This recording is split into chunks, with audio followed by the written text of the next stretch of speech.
What's up guys, it's Naval and I'm super excited for today's video. I love Dragon Ball, so this is gonna be pretty hype. I often kind of steer clear from anime scaling, because sometimes anime fans can be a bit much, but I'm happy to do this. Today we're covering the metaphorical LeBron James of power scaling, the Mike Tyson of versus debates. As usual, I'll have a tier list up so you can visually see where I place people, and today we're covering the anime version of the Pilaf Saga up to the 21st Budokai Saga. There's a lot of tiers for Dragon Ball, but we're gonna start off with the L tier for characters who are above humans but get one shot by early Goku. While Oolong and Puar are physically weak, their shapeshifting does grant them some abilities. Oolong could keep up with the Nimbus, which should be Mach 1.5 from most sources, and Puar is implied to be superior to Oolong. Bear Thief and the Giant Pterodactyl are pretty much just above humans, so they would be here. But that wraps it up for this trash tier. Boss Carrot barely even qualified for this, but his hacks are pretty impressive. Chi-Chi is kind of a scaredy cat, but she did one-shot a T-Rex. Physically, she's not powerful at all though, getting one-shot by Yamcha. Krillin is shown to be just somewhat behind Goku, so he should naturally be here by the narrative.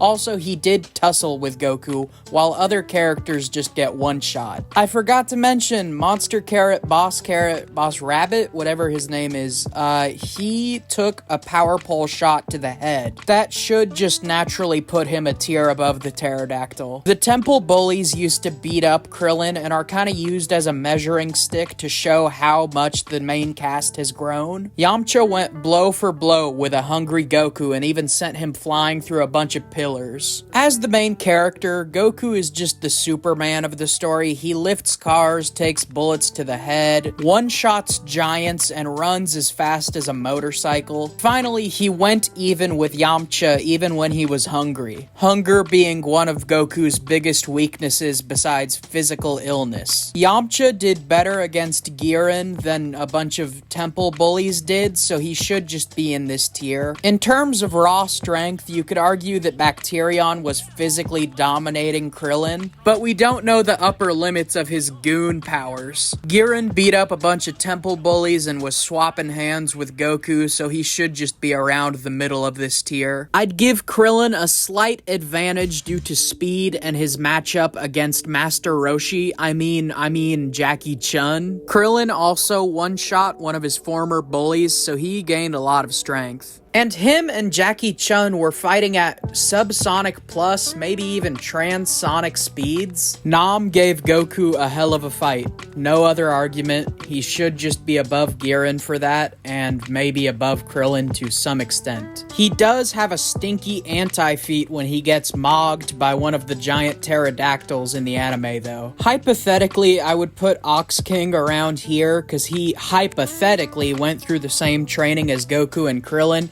and also when he took shots from Goku in the previous saga, he said it tickled. Goku is at the top of this tier. I would argue that he's on the tier next, but I feel like people would get mad at me for that. He's just outright confirmed to be stronger than everyone here, except maybe the Ox King. And he was throwing hands with a Roshi, Jackie Chun, who low-diffed Yamcha. In our final tier today, we have Goku at the end of the Pilaf Saga when he's a great ape who has a power level of 100. Then Goku as a great ape in the Roshi fight, who is confirmed to be weaker than Roshi, but a hypothetical linear power level version of this character would be like Raditz level. Finally, we got the GOAT, the man who destroyed the moon even when he was running low on energy, swapping hands with Goku and taking him to the limit while he wasn't even at full power, and going on to win the fight after he had like nothing left in the tank.